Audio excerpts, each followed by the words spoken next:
Hey everyone, today on People Now, JayZ sets the record straight about why he and Beyonce did not stand for the national anthem at the Super Bowl. This week's People cover story inside Prince Harry and Meghan Markle's fresh start. Also in this week's People, how Vanessa Bryant and her girls are being loved and cared for in the wake of the tragic death of Kobe Bryant and daughter Gianna. A baby taken away from a mother after she eats poppy seed bread and tests false positive for opioids. We'll tell you what we've learned. Lady Gaga goes Insta official with her new man.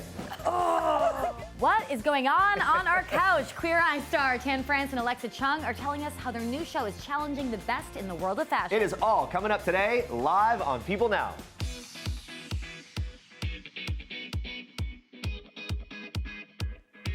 Hey, happy Wednesday, everybody. Welcome to People Now. Good to see you. Halfway through, feeling good. Feeling good. It's like downhill from here in a good way Yes. to the weekend.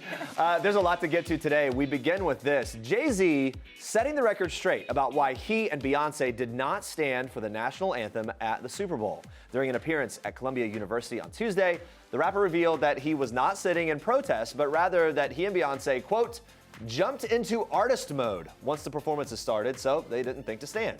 JayZ produced all of the musical acts at the Super Bowl as part of his deal with the NFL as their live music entertainment strategist. In a video obtained by TMZ, he explains further, the whole time we're sitting there, we're talking about the performance. And he adds that during Yolanda Adams' rendition of America the Beautiful, he was preoccupied with what was being shown on televisions across the country versus what people at the Hard Rock Stadium were seeing. And he continued to say, then right after that, Demi comes out and we're talking about how beautiful she looks and how she sounds and what she's gone through in her life for her to be on that stage, and we're so proud of her. He says, I didn't have to make a silent protest, explaining that the diverse group of artists that were chosen to perform that night were, as he puts it, the biggest, loudest protest of all. In addition to Adams and Lovato's performances before kickoff, Shakira and Jennifer Lopez became the first two Latina women to headline the halftime show.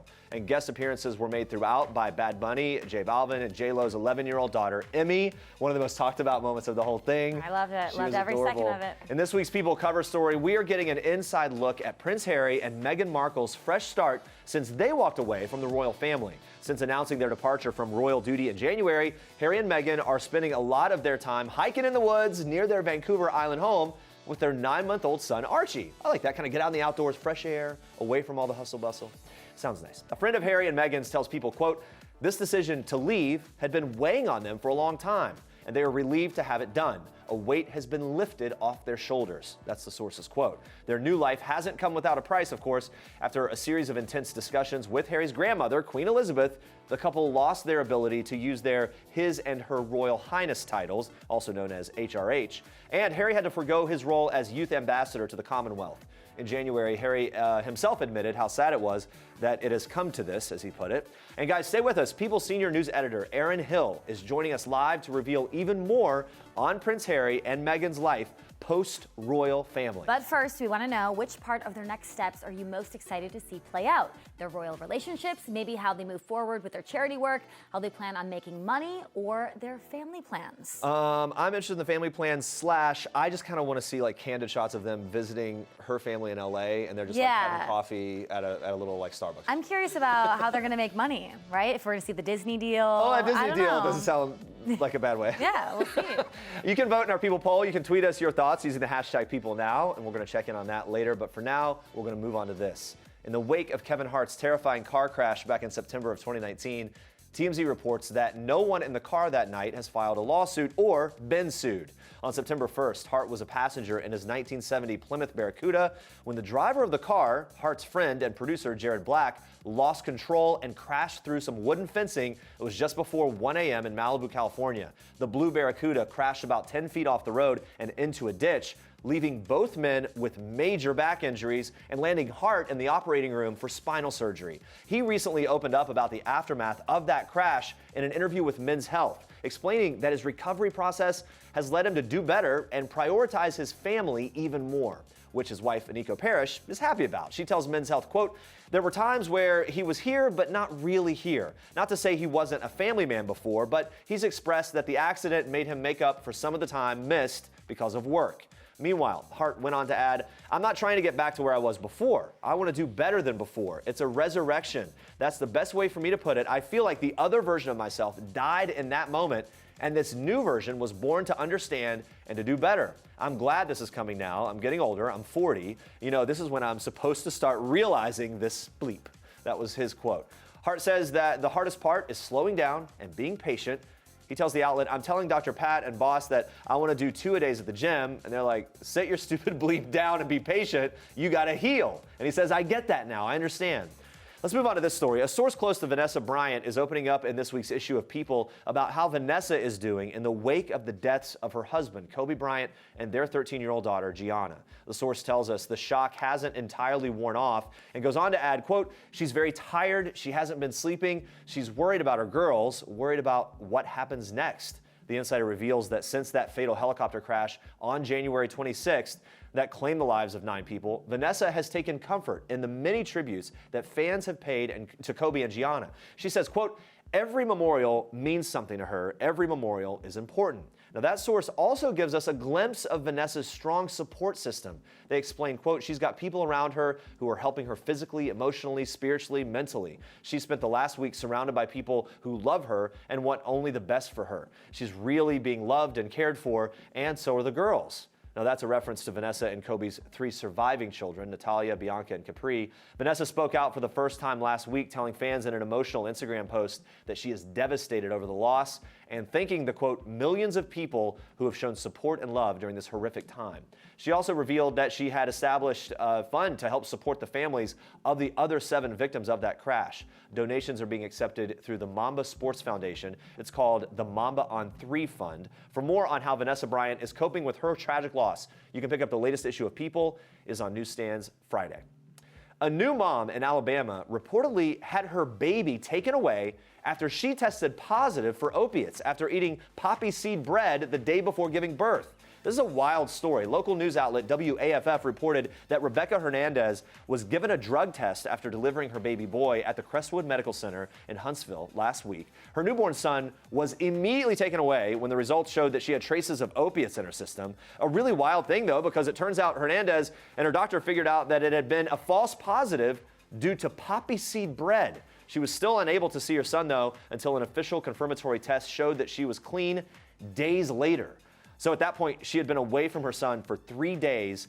I find this hard to believe, and those 3 days are so critical for a new mom. Well, I also didn't know that you were tested for drugs after having a baby. Right, not sure exactly what led to that test to start with. So. Yeah, I don't think it's really required. I think that the test was, and kind of crazy that she had the poppy seed bread the day before. So it's just all these things lined up. Set of circumstances. The question then arises, why did poppy seeds result in a false positive? Well, according to Dr. Travis Stork, he's an ER physician, the host of the show The Doctors, he says poppy seeds come back positive for opioids because both come from the same plant source. He explained to People that poppy seeds and other opiates like morphine and heroin all come from the opium poppy plant. So Dr. Stork adds that unfortunately, there's really no way to tell the difference in a drug test, and he recommends anyone facing a drug test avoid eating any amount of poppy seeds for 48 hours prior to that test. That is crazy. I mean, I had no idea. Yeah, and like the results could be really significant if it's a false positive. Taken away from you. We wish them all the best. Hopefully, they can move on from that and enjoy life with new baby. You've got more for us in Star Trek. I do. We are kicking off Star Trek today with a revealing secret from the iconic show, The Nanny. Take a look. Hi, Donnie.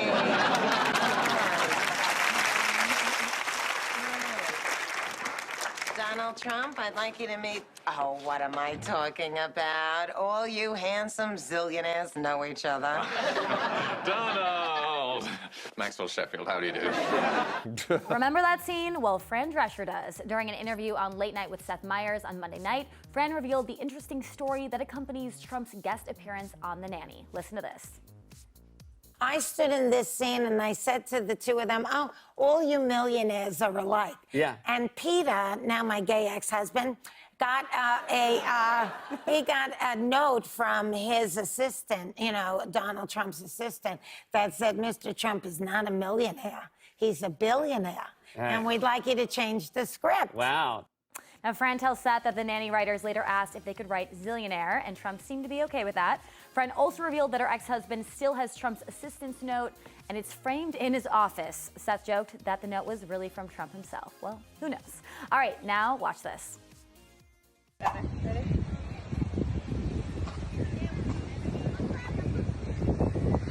Yay, Drew!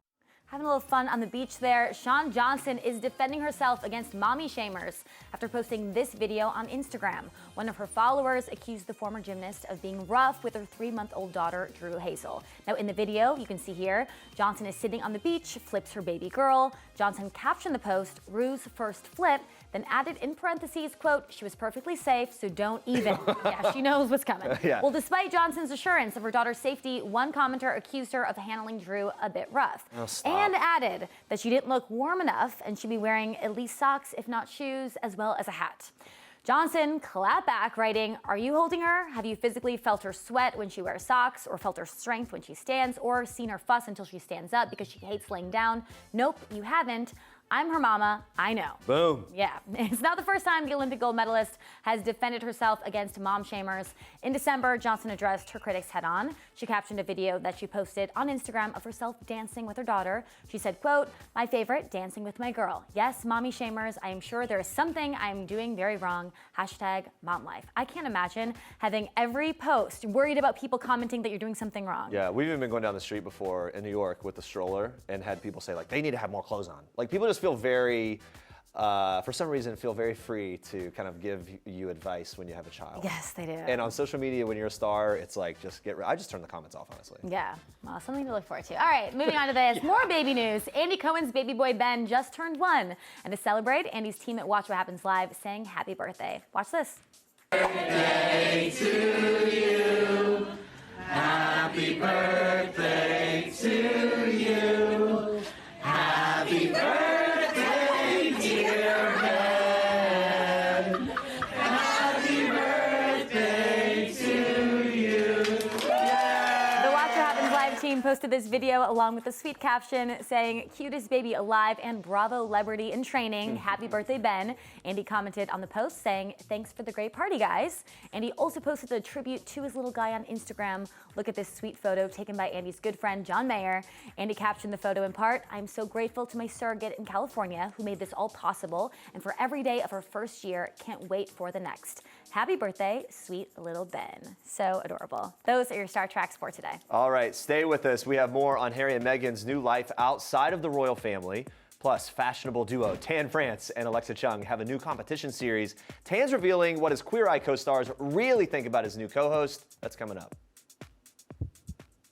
Oh, here we go. We're kicking off Hart Monitor today with a new couple alert. Lady Gaga is caught in a new romance. The superstar posted a pic on Instagram Monday of her cuddled up with her new boyfriend, tech investor Michael Polanski. She captioned the sweet snapshot, we had so much fun in Miami. Love to all my little monsters and fans. You're the best. They look so happy and sweet. The couple made their first public appearance together over Super Bowl weekend. And according to a source who spent time with them, they met through mutual friends. The source adds, quote, they weren't shy about showing off PDA. They seemed very happy together. On Saturday, Gaga and Polanski were spotted sharing a passionate kiss on a balcony ahead of her performance at the AT&T TV Super Saturday Night Concert.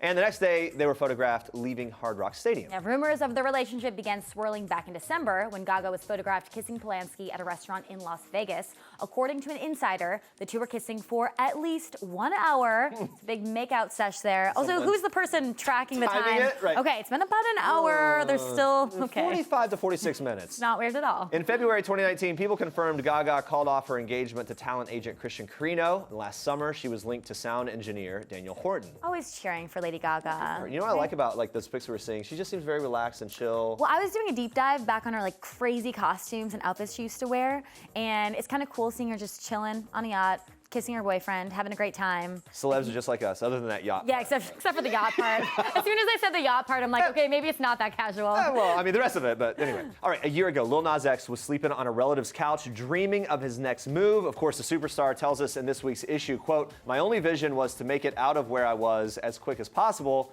I didn't know what that would look like. Now it's hard to imagine a world without the hip-hop country smash hit Old Town Road.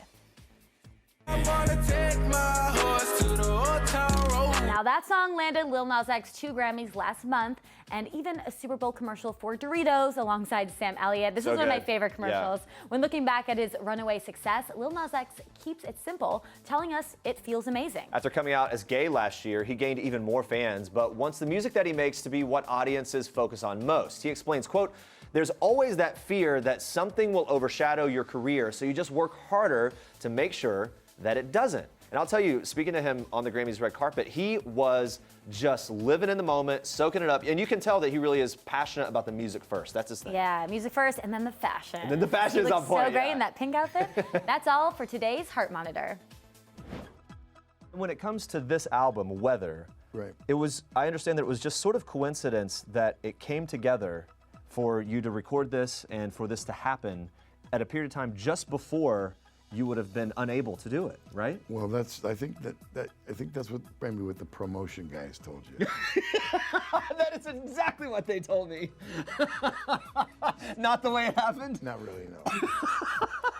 Keeping it very real. It was great talking to Huey Lewis when he stopped by People Now. He's all set to release a new album. It's called Weather. It's coming out February 14th. It's with his band Huey Lewis and the News. Yeah, but this might be the last album by the 80s rock icon because of his Meniere's disease diagnosis. And in this week's issue of People, he's opening up about his life after that diagnosis. And he told me how hard it was initially for him. Watch. You know, at first it was suicidal. I mean, you know, tormenting. Just, I have loud tinnitus. I lose my hearing. I realize I can't sing. I'm miserable. I'm laying in bed all day. I'm contemplating my demise. Horrible stuff, you know, just awful. And so my kids, I have these wonderful kids, and I got fans, and I get letters from fans, and so at a certain point, you know, you can get used to almost anything. And I decided I got to do something. So, you know, I've been everywhere medically. You know, I've been to House Ear Institute, Stanford Ear Institute, UCSF, Mayo Clinic. And what I have, they don't really know anything about. And I've tried all kinds of holistic stuff. And so I finally came to the conclusion that I've just got to think positive, be creative, and hope my body will take care of things. But I'm not giving up. I think, you know, if I can stabilize, then I can maybe figure out how to sing again. Wow, it's crazy to hear how much he went through. Wow, and really cool and brave that he's opening up like this. If you or someone you know is considering suicide, please contact the National Suicide Prevention Lifeline at 1-800-273-TALK. Text STRENGTH to the crisis text line at 741-741 or go to suicidepreventionlifeline.org. It is really great to see Huey Lewis in such good spirits, staying positive, not giving up. The band recently released a new single. It's called While We're Young, from their upcoming album. Let's take a listen. While we're young, let's go fly. It's upbeat, it's peppy, feels Yeah, I like good. it. Huey told me what his fans can expect from their new music. Watch. This is kind of a contemporary record for us, which is, I know it's not contemporary in the real sense, but for us it's a little more contemporary the way we used to make records. And we're very proud of we're proud of the whole thing, but I think several of the tunes are really, honestly, among our best work. And it just keeps flowing one song to the next. And It's good, like, right? oh, this is good. Even some inspiration from different genres. There's some like a little country vibe with one of the tracks. Exactly. Talk some about that. Well, you know, that's always been our thing for Right. some reason. I don't know why that is, but if you think about even our sports record, it was wildly diverse genre-wise. There was a kind of a rock song, Bad is Bad's kind of a bluesy, a cappella-ish kind of a thing.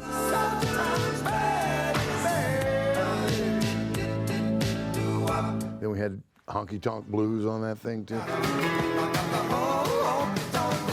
This album also appears slightly diverse, and I don't know why. It's just the songs that come to us. And so what we do is we write a song and record and play it, road test it as it were, then rearrange it and then record it. We were doing this for like 10 years. And we're slowly but surely, song by song. Piecing it together. Piecing it together. And with the eventual idea of having an album and releasing it. My view was that we could wait forever as long as when we came back, we were good. And we were. We were better than we ever were. And so that we weren't in no hurry, and we had 7 things recorded when this happened. We thought it best to release the record and share these things with our fans, you know. And for a guy whose career was all about music, hearing loss, obviously must have been a devastating thing, but he was truly very positive. I asked Huey Lewis how he managed to stay so upbeat. Take a look at his answer. I don't know. I mean, I've always been a cup half full guy. I mean, I'm a major key guy. Most of our songs are major keys. They're happy songs. You know, I've always been that way. The music I love is happy music. it usually comes from people who have nothing, interestingly enough. The happiest music comes from people who have the least. There's a lot of The sort of miserable principle in stuff that. comes Yeah, from rich people. You know? So, but that's the music I've always loved: Dixieland, jazz, happy music. And so, I'm just a major key guy. It's no better or worse than being a minor key guy, but it's just me. I love that. I'm a major key guy. I might steal that. And we really appreciate you sharing everything. Best of luck. Thanks. All right, we're taking a closer look at Prince Harry and Meghan Markle's life since their historic decision to walk away from their royal roles. Here with all the details, People senior news editor Erin Hill. Thank you for being here. Hello. So what are some of the ways that Meghan and Harry are spending their time these days? The new life. Yeah, a brand new life, fresh start. They are enjoying a quiet life on Vancouver Island. They are really spending a lot of time just with the three of them, Meghan, Harry, and Archie, enjoying time inside their home where they're staying. We're hearing about lots of nights in. They've become homebodies. Meghan's cooking. They're doing yoga, enjoying a lot of quality time In the with woods, Archie. going Yeah, out a for lot of hikes. They love the outdoors. So it's Vancouver Island is really a nature lover's oasis. So they are loving spending time outside as well. That's great to hear. We mentioned before some of the privileges that they've lost, like their HRH titles. Yeah. What other privileges have they lost, and how do they really feel about it? Yeah, so after some intense discussions with Queen Elizabeth, they did lose the ability to use the HRH, His and Her Royal Highness titles. They still have it, they just can't use it in official capacity, but we're hearing from friends that the titles don't matter to Harry, and they never have. But they did lose, some other significant roles. Harry was stripped of his honorary military appointments. As a 10-year Army veteran, that was something important to him, so that's sad to lose that. And also his role as a youth ambassador to the Commonwealth. But in the end, we're hearing they really got a lot of what they wanted, largely the ability to live and work where they want. I also think it's pretty telling, and it shows a little bit of his heart when he says, "It's too bad it's come to this." Yeah, right? Exactly. When the announcement was first made, there was some talk of some charitable endeavors that they would continue to go on. What are they up to with that? What's the plan? Yeah, we're kind of seeing them lay the foundation for their new charitable efforts. Meghan's already been out and about around Vancouver to a lot of women's organizations, really shining a light on women's issues. And we spoke to someone from one of the organizations that she went to, Justice for Girls, who said it's really important for her to get to know the issues in the community she's staying in. She was really gracious and really participating in conversations, trying to understand. And Harry, he's also kind of looking to the future. He's already collaborated with Oprah Winfrey on an Apple TV mental health awareness documentary, so we'll see that. So they really are kind of starting to make these plans. Yeah, a lot of people wondering how they're going to earn a living, how they're going to make money. So what is the plan for that?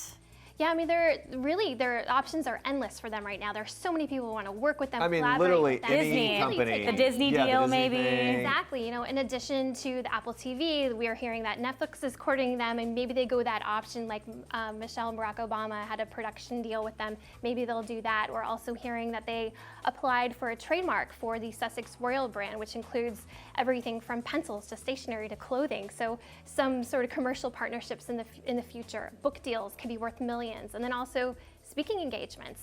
Former British Prime Minister Tony Blair and the Clintons each fetch at least $250,000 per speech. Like a speaking engagement, yeah. I feel like they'll be fine. They're good to Not go. too worried. It was interesting though when the news broke that they were kind of grabbing those trademarks and things. You could see that the plan was kind of in place here. But let's talk about a lot of buzz about William and Harry's relationship status, where they stand as brothers. What do we know now? Yeah, no, they left unfinished business for sure when they left the brothers. And we're hearing from a close family friend that things didn't end well with them, not on good terms. But we are also hearing from Palace insiders that in the week since they left, they are talking more, which leads some to believe that maybe they can repair some of the tensions, some of the fractures in their relationship that honestly stems back to 2017 when William cautioned Harry about moving too fast with Meghan, and that really left Harry quite devastated. Well, I mean, it's also like, it's brothers. They're in the world stage, so everyone picks everything apart, but like, brothers have tiffs, right? I don't know. I tend to just want to categorize it like any family, they just happen to be And royals. Harry said that himself. He said at the end of the day, we're brothers. We'll always be there for each other. Right now, they're going separate paths, I mean, clearly, but they will always be brothers. Yeah. All right, one last thing. I'm sure everyone is wondering, How happy are they with their new life? I mean, we could see it on their faces. I mean, Harry was beaming coming off the plane to be reunited with Meghan and Archie. Meghan smiling, walking around hiking with the 2 dogs with Archie. They're loving life there. We're hearing they're completely besotted with each other, so sweet with each other. This time right now with them away as just really the 3 of them, they're really thriving. I'm telling you, I know I said it earlier, but I'm just looking forward to those like casual shots of them just like out and about in LA when they visit her family. Right? Yeah, and we did get a fun detail. I mean, Harry was even at a local shop in Vancouver Island, kind of little disguised, but the shop owner recognized him immediately, and he even said, I was trying to disguise my accent, sound Canadian. But he picked up a few items, you know, for Archie, some gifts, and was really lovely and said he seemed really happy. And we also spoke with a woman who met them on a hike who said they just seemed like a happy newlywed couple. That's cool. Wow. Well, I'm excited to hear all of that. Thank you, Erin, for the details. For more about Harry and Meghan, pick up a copy of This Week's People on newsstands Friday.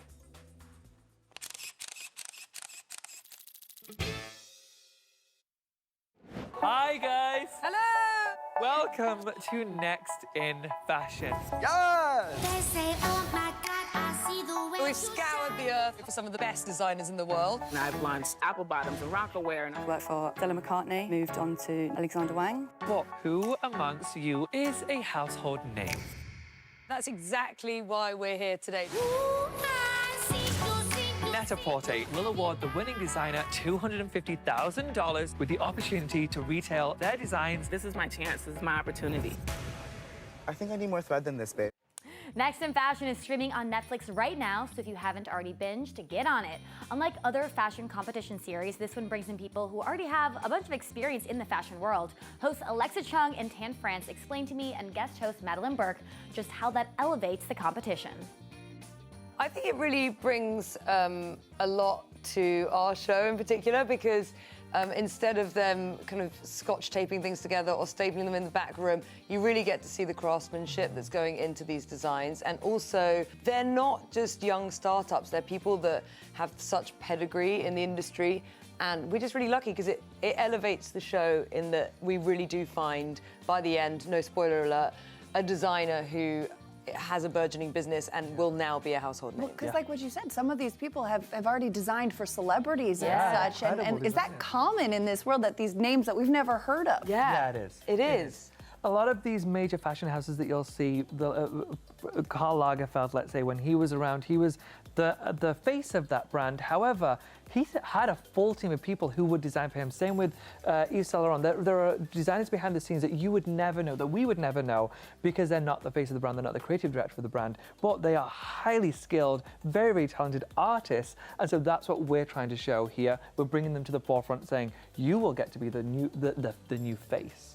Now, the series has the competitors paired in teams, and spoiler alert, a lot of people were upset by the first elimination because one team member kind of dragged the other one down. Tan and Alexa told us that they were both pretty heartbroken by the elimination, but that it does reflect the fashion industry. It makes sense, actually, in the real world that two people are put together that ordinarily wouldn't be put together. When you are in a workroom, Alexa has a brand, her own brand, and people that she's bringing in don't necessarily know each other, but they have to work together to create a wonderful brand and to see her vision come to life. That's the real world of fashion, and so we're echoing what you see in actual design. Now, you can tell these two hosts have an amazing friendship. So what went down on set while the designers were busy working? No. She would eat my snacks. I love snacks. And you also did, she also did, God, I really don't do well at not swearing. You would also do thrusts in my room. Yeah, so on my floor. You know, our call time was quite early. We would wrap quite late, so we didn't really have a chance to go to the gym or anything. Plus, we were heavily snacking throughout the show because they have the crafts table backstage.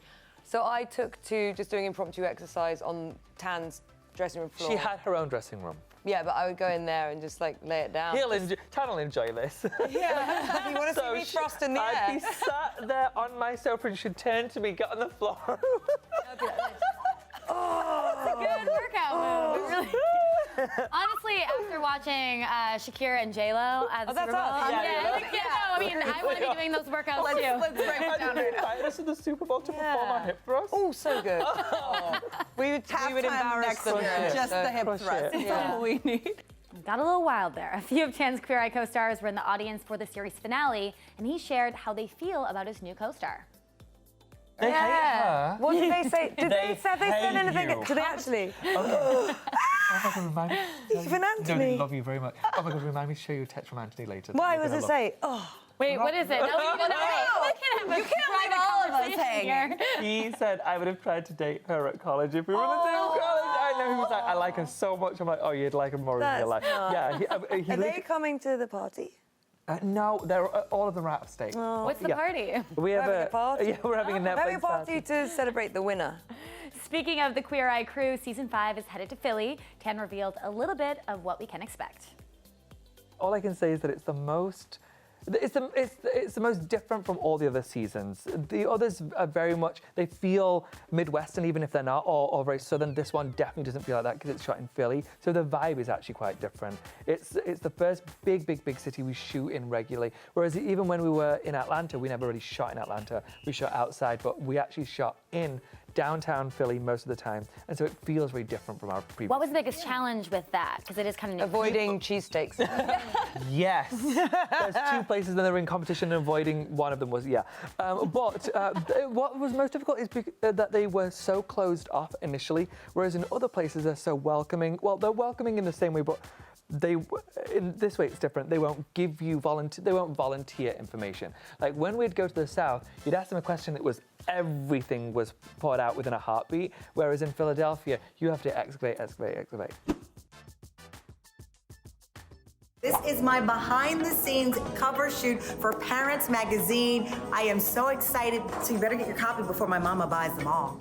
Love this. Tamron Hall and her adorable 10-month-old son Moses are Parents Magazine's March cover stars. And what a cutie, that little Moses. In the issue, the outspoken talk show host opens up about what a typical workday looks like for her family, and she has a lot going on. She juggles being mom to Moses, who she welcomed in April, on top of her marriage to music executive Steve Greener, and her new daytime talk show, which she launched in September. Yeah, so Tamron shares that she doesn't feel bad about saying goodbye to Moses when she leaves for work because it's the reality of being a working mom. She just gives Moses a kiss and goes, as she puts it. She says that she loves her job, but admits that if she were to ever win the Powerball, her team probably wouldn't hear from her again. We don't blame her. Keeping it real. She also explains how she coordinates her show's schedule to accommodate her son. She calls Mondays Moses Mondays because he will spend time with her at work. And on Fridays, she works from home, studying for the upcoming week and arranging calls during his naps. Tamron says she used to feel guilty for using her phone around her son, but also admits that it's not fair to put her team on hold. So she makes a point to just keep the calls short and sweet. And Tamron believes in self-care. She shares, quote, once I get home, I'll take my shower, read emails, then hang out with Moses. I never saw my mom take a moment for herself, so I'm happy that we talk about self-care now. I love it. To read more about Tamron Hall's life as a working mom, be sure to pick up the March issue of Parents Magazine. And we are taking a look at our question of the day. We've been asking you which part of Prince Harry and Meghan Markle's next steps you are most excited to see play out. Looks How like they'll make a lot of money. people are wondering. Well, it's kind of like a whole new job all of a sudden, right? Is she going to be an actress again, or what's going to happen? I don't know. We will all be watching. We'll be asking you a new question of the day tomorrow on People Now, so tune in for that. And coming up tomorrow, Lucy Hale tells us all about her new Riverdale spinoff called Katie Keene. Plus, the Real Housewives of New Jersey is back. We are finding out what we can expect this season right from the show stars Teresa Giudice and Dolores Catania. Should be good. Yes, thanks for watching. For now, we leave you with Oh Snap from singer-songwriter Huey Lewis. Bye. Bye, guys. We like to do a little segment called Oh Snap. Show you a picture, you tell me what you think. What comes to mind when you see it? This is SNL Season 9, Saturday Night Live here. And this is January 14, 1984. Wow, I remember the shirt. Yeah. I remember the shirt, and I'm thinking, where is that shirt? Yeah. No, I remember that. That was we're playing Heart and Soul. The show, Saturday Night Live, that was a fun show, and we had a ball doing that. I always wanted to do a different song. Really?